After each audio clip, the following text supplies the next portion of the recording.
Hello friends, welcome back to my channel. मैं हूं आपकी फ्रेंड वर्षा। आज की इस वीडियो में हम बात करेंगे बीएड एंट्रेंस एग्जाम के लिए टीचिंग एप्टीट्यूड की। टीचिंग एप्टीट्यूड से आपके 5 और से 6 क्वेश्चंस आते हैं और ये क्वेश्चंस आपके रीजनिंग के पार्ट में आएंगे, तो आपको वहां पे ये क्वेश्चंस मिलेंगे। तो स्टार्ट करते हैं वीडियो को लास्ट तक देखिएगा, तभी आपको एक आइडिया लग पाएगा कि किस तरह के क्वेश्चंस आपके एग्जाम में पूछे जाते हैं। देखिए, यहाँ पर क्वेश्चन है, शिक्षण योग्यता का अर्थ है शिक्षण कार्य के प्रति समर्पण, शिक्षक बनने की इच्छा, शिक्षक की नौकरी करने के लिए सभी आवश्यक क्षमताएं, या फिर इनमें से कोई नहीं। बताइए क्या होगा राइट आंसर।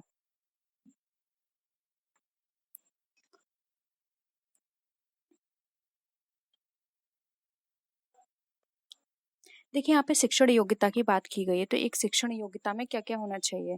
यानी कि अगर आप शिक्षक बन रहे हैं तो उसके लिए आपके अंदर पेशेंस होना चाहिए कि अगर कोई भी स्टूडेंट 1 से 2 बार या इससे ज़्यादा बार क्वेश्चन करता है, तो आप हर बार उसको उसी तरह से, जितना आपने फर्स्ट टाइम उसको पेशेंटली उसके क्वेश्चन को सुना, उसको समझाएं। यानी कि आपको अगर एक क्वेश्चन 10 बार समझाना पड़े तब भी आप उसको उसी तरीके से समझाएं। ऐसा ना हो कि आप उसको डांटें कि आप क्या पहले क्यों नहीं समझ पाए, मैंने इतनी बार आपको समझाया। ऐसा नहीं होना चाहिए। साथ ही साथ उसको जो भी टीचिंग मेथड्स हैं उनको प्रॉपर यूज़ करना आना चाहिए, क्योंकि जब वो उनको यूज़ करेंगी तो वहाँ पर क्या होगा, जो भी वो समझाएंगी वो अच्छी तरीके से स्टूडेंट्स तक पहुँच पाएगा। ठीक है। इसके साथ ही साथ उनका जो भी सब्जेक्ट है उसमें एक्सपर्टीज़ होनी चाहिए उनको, तभी वो अच्छे से एक्सप्लेन कर पाएंगी। और साथ ही साथ उनके अंदर वो सारे योग्यताएं होनी चाहिए जो कि एक टीचिंग के लिए जरूरी होता है। तो ये सारी आवश्यकताएं होगी, वही शिक्षण योग्यता का अर्थ कहलाएगा। इसलिए यहाँ पे ऑप्शन सी हमारा राइट आंसर हो जाएगा। होप सबका यहाँ पे ये वाला आंसर क्लियर था। सेकंड क्वेश्चन देखिए, शिक्षण योग्यता का महत्वपूर्ण पहलू है छात्रों को सच्चाई का एहसास कराने के लिए शिक्षक की क्षमता। सेकंड है अपने छात्रों की रचनात्मकता को जांचने के लिए शिक्षक की क्षमता। थर्ड है छात्रों को उन्मुख बनाने के लिए शिक्षक की क्षमता। एंड फोर्थ है शिक्षक की क्षमता छात्रों को उन्मुख बनाने की है। बताइए शिक्षण योग्यता का महत्वपूर्ण पहलू क्या होता है, क्या है इम्पोर्टेंट एस्पेक्ट। आंसर करिए।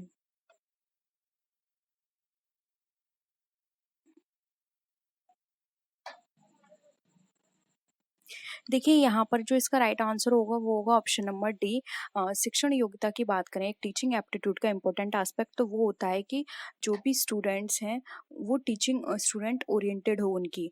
यानी कि स्टूडेंट्स के मुताबिक वो पढ़ाएं, अपने अकॉर्डिंग नहीं। उन्हें ये देखना है कि स्टूडेंट का लेवल कैसा है, स्टूडेंट किस तरह से ज़्यादा अच्छे से समझ पाते हैं, उस तरह से समझाना है।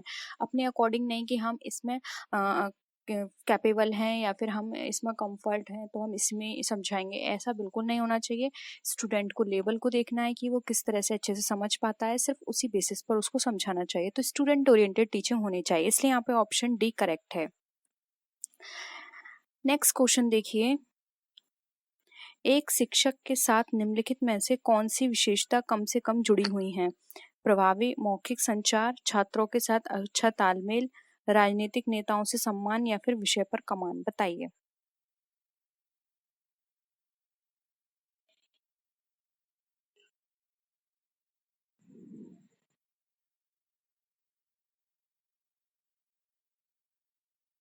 देखिए, जो सबसे कम जुड़ी हुई बात है यहाँ पे, यह विशेषता है, वो है राजनीतिक नेताओं से सम्मान। ये इतना आवश्यक नहीं है। सिर्फ इस जरूरी नहीं है कि आपको सम्मान मिलेगा तभी एक अच्छे टीचर बनेंगे। ये अलग बात है, आपको सम्मान मिलता है, ये अदर एस्पेक्ट है। इससे आपकी टीचिंग पर कोई भी लेना देना नहीं है।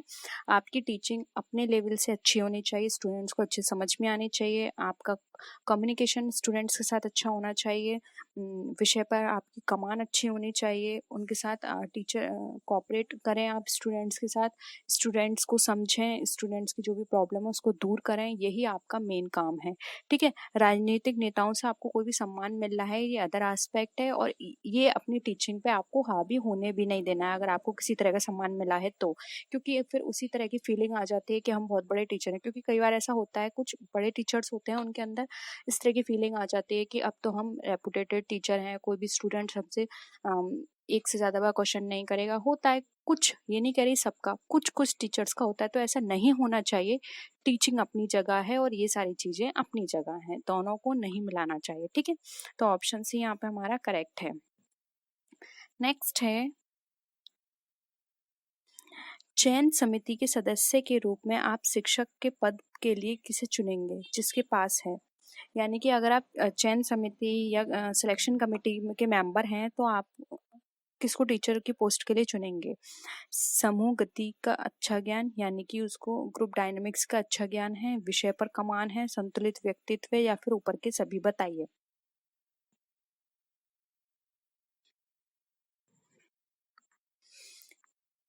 देखिए यहाँ पे क्वेश्चन थोड़ा आसान कर दिया क्योंकि डी ऑप्शन दे दिया है, तो यहाँ पे डी ही होगा क्योंकि ग्रुप डायनामिक्स की नॉलेज है। ये भी अच्छी बात है क्योंकि जिस तरह के चेंजेस होंगे वो उसी तरह से उनको चीज़ों को, सिचुएशन को मैनेज कर लेंगे टीचर, ठीक है। और सब्जेक्ट की कमान है, ये तो बिल्कुल ही इंपॉर्टेंट है क्योंकि सब्जेक्ट की कमान जब तक नहीं होगी तब तक वो अपने स्टूडेंट्स को अच्छे से नहीं समझा सकते।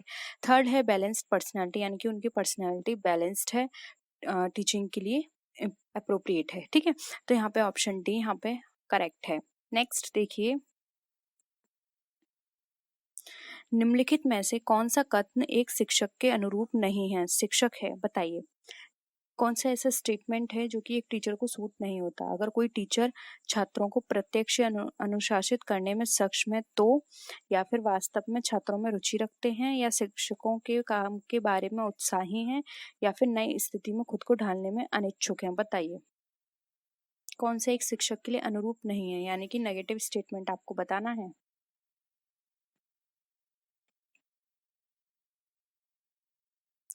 देखिए ये बिल्कुल सही है कि वो प्रत्यक्ष अनुशासित करने में सक्षम है, यानी कि डायरेक्टली वो डिसिप्लिन रखता है स्टूडेंट्स के लिए, ये तो बिल्कुल सही है। और फिर अब वास्तव में छात्रों में रुचि लेता है, तो रुचि लेना तो अच्छी बात है क्योंकि जब तक वो छात्रों में रुचि नहीं लेगा तो उसको कैसे पता चलेगा मेरा छात्र या मेरा स्टूडेंट किस नेचर का है, उसे किस तरह से चीज़ें समझानी है, मुझे उसको किस चीज़ में प्रॉब्लम होती है। तो ये इंटरेस्ट लेना तो अच्छी बात है। फिर है शिक्षकों के बारे में जहाँ उत्साही, यानी कि एंथुसियास्टिक है वो, जो भी वर्क है जो टीचर्स कर रहे हैं उसके बारे में, ये भी बिल्कुल सही है। लेकिन जो इसके अकॉर्डिंग नहीं में हमें पूछा है तो इसका आंसर हो जाएगा डी। इस नई स्थिति में खुद को ढालने में अनिच्छुक है, यानी कि कोई भी उसे सिचुएशन दे रहे हैं वो उसमें खुद को नहीं ढाल पा रहा है, तो ये तो गलत बात है ना। वहां पर फिर वो खुद को एडजस्ट नहीं कर पा रहा तो वो टीचिंग किस तरह से करेगा। ऐसा नहीं होना चाहिए, उसको हर सिचुएशन में खुद को ढालना आना चाहिए। तो यहाँ पे ऑप्शन डी राइट आंसर हो जाएगा।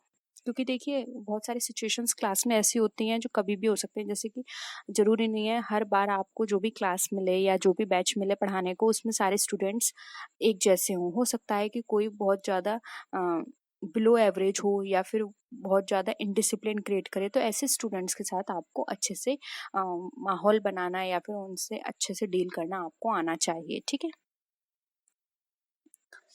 नेक्स्ट है, एक शिक्षक को अपने विषय का विशेषज्ञ होना चाहिए, इसके अलावा वह भी होना चाहिए, यानी कि और क्या होना चाहिए। उसके छात्रों को जाने, पढ़ाए जा रहे पाठ्यक्रम के विषय के ज्ञान हो, शिक्षण विधियों का ज्ञान हो, या फिर ऊपर के सभी, बताइए।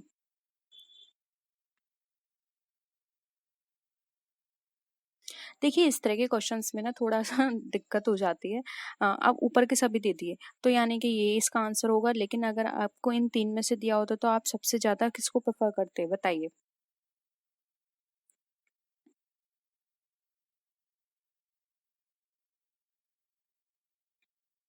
देखिए अगर हम इन इन तीन के, वैसे तो ये सारे ऑप्शन सही हैं, इसका तो राइट आंसर डी होगा।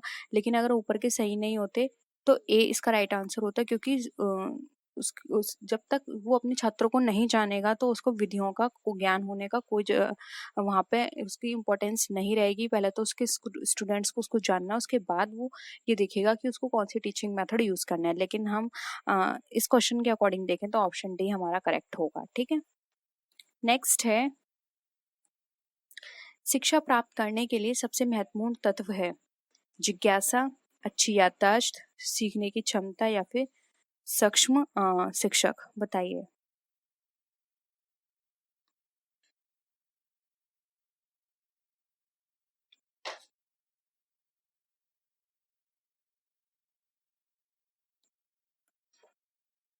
देखिए राइट आंसर हो जाएगा ए, क्यूरियोसिटी होनी चाहिए, क्योंकि जब तक हमारे अंदर किसी भी चीज़ को लेके क्यूरियोसिटी नहीं है तब तक हम उसको नहीं सीख सकते। यहाँ पे अच्छी याददाश्त होना ज़रूरी नहीं है, समझना आना चाहिए। फिर है सीखने की क्षमता। क्षमता है लेकिन आपके अंदर क्यूरियोसिटी नहीं है या फिर आप उसको सीखना खुद से ही नहीं चाहते हैं, तो वो बेकार है हमारे लिए। फिर है सूक्ष्म शिक्षा, ये भी नहीं होगा करेक्ट। यहाँ पे आंसर ए सही होगा, जिज्ञासा। ठीक है।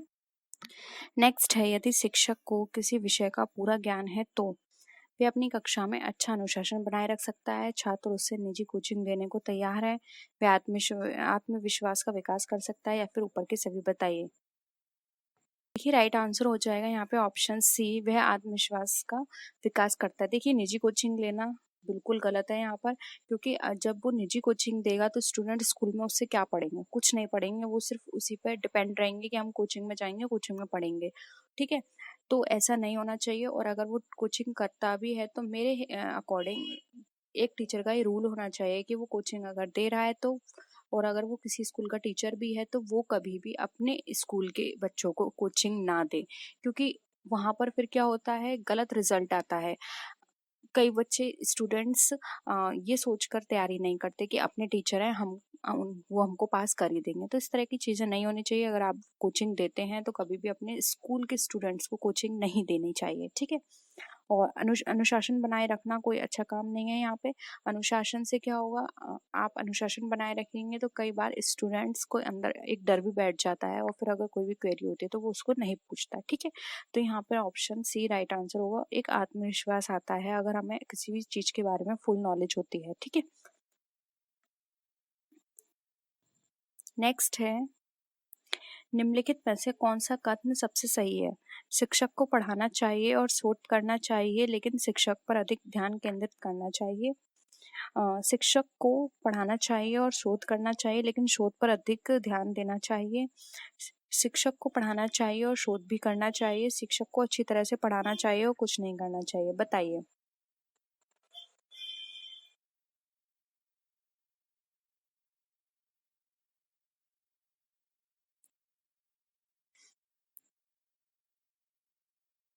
देखिए यहाँ पर जो स्टेटमेंट है वो सी सही है, शिक्षक को पढ़ाना चाहिए और शोध भी करना चाहिए, क्योंकि शोध करने से उसे नई चीज़ पता चलेगी, जिससे कि वो अपने स्टूडेंट्स को समय समय पर एग्जाम्पल के थ्रू उनका जो भी मैटर है, जो भी उनका सब्जेक्ट है, उसको और अच्छे से एक्सप्लेन कर पाएंगी।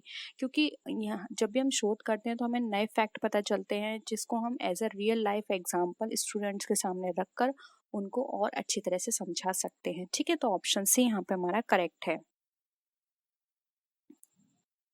नेक्स्ट है, निम्नलिखित शिक्षक के कौन से गुण अच्छे कक्षा अनुशासन में सबसे अधिक योगदान देते हैं? जीने का सरल तरीका, प्रभावी शिक्षण, अच्छा व्यवहार और सुखद शिष्टाचार, या फिर आकर्षक व्यक्तित्व। बताइए क्या होगा यहाँ पर आंसर सही?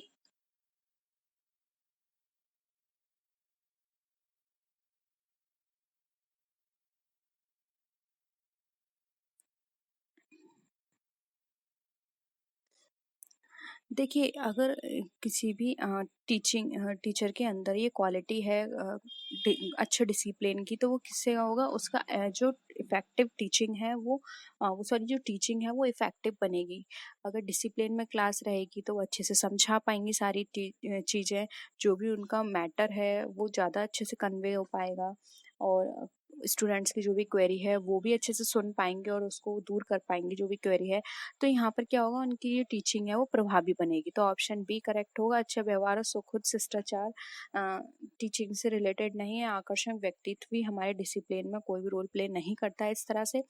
मेन होगा कि उसकी टीचिंग इफेक्टिव बनेगी, क्योंकि मेन पर्पस हमारा यहाँ पे टीचिंग ही देना ही है स्टूडेंट्स को, कि हम ज़्यादा से ज़्यादा स्टूडेंट्स को मैटर समझा पाएँ, जो भी फैक्ट है वो समझा पाएँ, जिससे कि स्टूडेंट्स खुद भी एनालाइज करें अपने माइंड में कि हाँ ये ऐसा क्यों हुआ, कैसे हुआ, वो अच्छे से समझ पाएँ। ठीक है। नेक्स्ट है, अच्छा शिक्षण एक कार्य है। शिक्षकों की उच्च शैक्षिक योग्यता, शिक्षण के पेशे के लिए ईमानदारी और समर्पण, शक्तिशाली नेतृत्व, या इनमें से कोई नहीं। बताइए। Good teaching is a function of.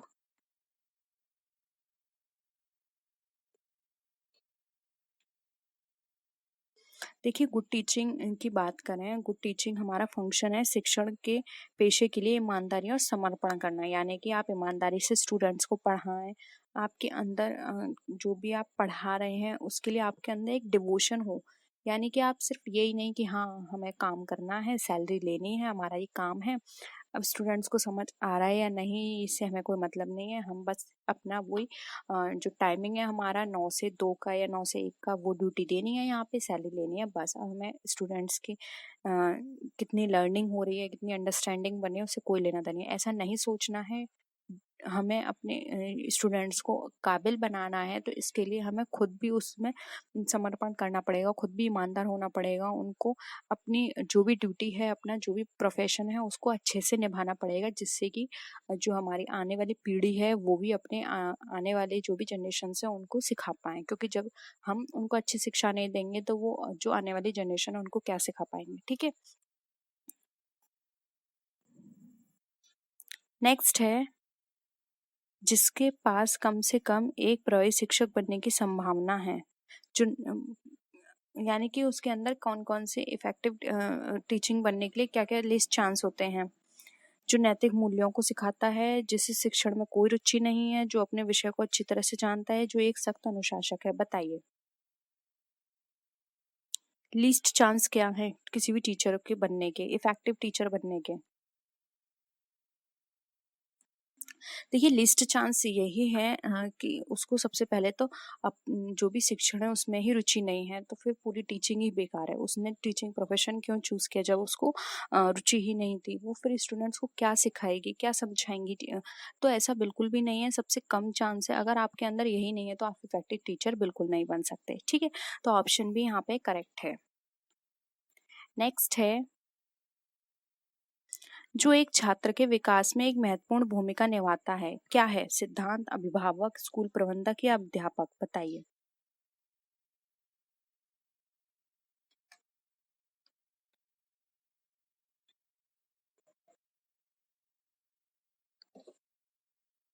देखिए, यहाँ पे अगर छात्र की जगह बालक या बालिका होता, यानी कि सीधे ये समझ लीजिए कि बच्चा होता, तब हम ये बोल सकते थे कि एक अभिभावक है जो कि विकास में महत्वपूर्ण भूमिका होती है। लेकिन यहाँ पे छात्र दे रखा है, इसलिए छात्र में ऑप्शन आ जाएगा डी, क्योंकि उसका संबंध अब स्कूल से हो गया। स्कूल में स्कूल प्रबंधक का कोई रोल नहीं होता, उसका मेन रोल होता है उसके टीचर के साथ। ठीक है, तो ऑप्शन डी यहाँ पे करेक्ट है।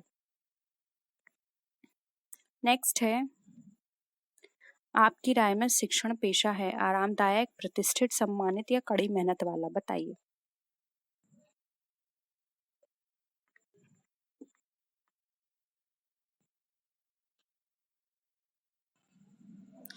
देखिए, अगर हम यहाँ पर बात करें शिक्षण की पेशे की, तो ये एक प्रतिष्ठित पेशा है। इसमें आपको खुद कुछ सीखने का, ये नहीं है कि आप टीचर बन गए हैं तो आप नहीं सीखेंगे।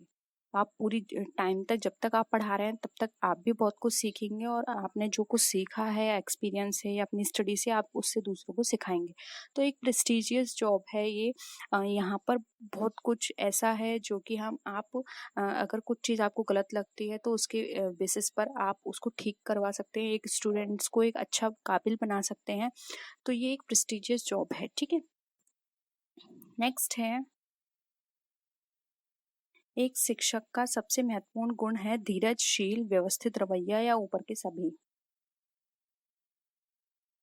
बताइए। देखिए, यहाँ पे ऑल ऑफ द अबव आ गया, तो यही सही होगा। एक इस टीचर में पेशेंस होना चाहिए, हम्बलनेस होनी चाहिए और सिस्टमैटिक एटीट्यूड होना चाहिए। यानी कि वो कोई भी काम करे सिस्टमैटिक तरीके से करे, क्योंकि जब वही सिस्टमैटिक नहीं करेगी कोई भी काम, तो स्टूडेंट से कैसे एक्सपेक्ट कर सकते हैं। ठीक है, हम्बल होना चाहिए। सारे स्टूडेंट्स उसके इक्वल हैं, फिर चाहे वो टॉपर हो, चाहे वो एवरेज हो, ठीक है, या बिलो एवरेज हो, सारे स्टूडेंट्स बराबर हैं, सबको इक्वली उसको ट्रीट करना है। पेशेंस, कोई भी स्टूडेंट कितनी बार भी क्वेश्चन करे उसको उसी तरह से आंसर करना है। पेशेंस होना चाहिए, ये नहीं है कि अब मैं नहीं बताऊंगी या फिर मैंने आपको बहुत बार समझा दिया, ये चैप्टर मैंने करा दिया, दोबारा रिवीजन नहीं होगा, ऐसा बिल्कुल नहीं करना चाहिए। ठीक है, तो ऑप्शन डी यहाँ पे करेक्ट है। नेक्स्ट है, आपकी राय में शिक्षण पेशे को उन लोगों द्वारा अपनाया जाना चाहिए जो धार्मिक हैं, राष्ट्र विकास में मदद करना चाहते हैं, जिन्हें शिक्षण कार्य में विश्वास है, या अंतर्मुखी हैं? बताइए।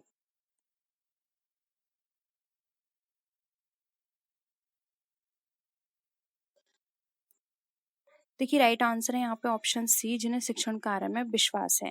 एक सिर्फ उन्हीं लोगों को यहाँ पर अपने टीचिंग प्रोफेशन में जाना चाहिए जिन्हें ऐसा लगता है कि जो टीचिंग वर्क है वो हम अच्छा कर सकते हैं, अच्छा समझा सकते हैं। सिर्फ उन्हीं लोगों को यहाँ पर शिक्षण पेशे को अपनाना चाहिए। ठीक है, तो ऑप्शन सी यहाँ पे करेक्ट है। तो यही थे क्वेश्चंस। होप यहाँ पे आपको सारे क्वेश्चंस क्लियर हुए होंगे। कोई भी डाउट हो तो ज़रूर बताइएगा। और वीडियो कैसी लगी, वीडियो को लाइक कीजिए, अपने फ्रेंड्स के साथ शेयर कीजिए। किसी भी तरह की कोई भी क्वेरी हो तो ज़रूर बताइएगा। तो नेक्स्ट वीडियो में फिर मिलते हैं और विच वीडियोज़ के साथ। तब तक के लिए टेक केयर, बाय बाय।